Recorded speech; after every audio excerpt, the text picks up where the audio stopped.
Are we ready for BN?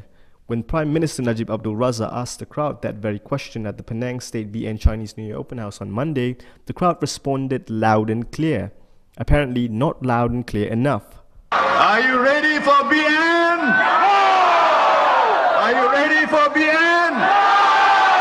Are you ready for BN? Netizens have referred to it as one of the highlights of the day, but no mention of it on Najib's official social media accounts.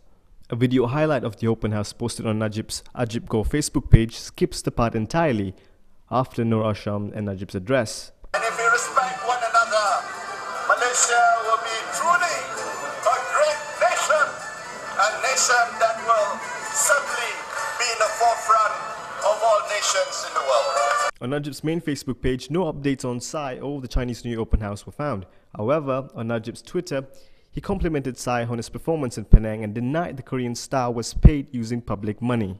As the official channels sweep it under the carpet, netizens have gone all out to highlight it, with a video going viral in a matter of hours on Monday. However, 2 days after the event, a video appearing on a pro-BN Facebook page called Barisan Nasional Impian Harapan Malaysia shows the crowd responding yes to the infamous question. Are you ready for BN? Are you ready for BN? Are you ready for BN? The authenticity of the latest clip is questionable as it appears to be edited. You can be the judge.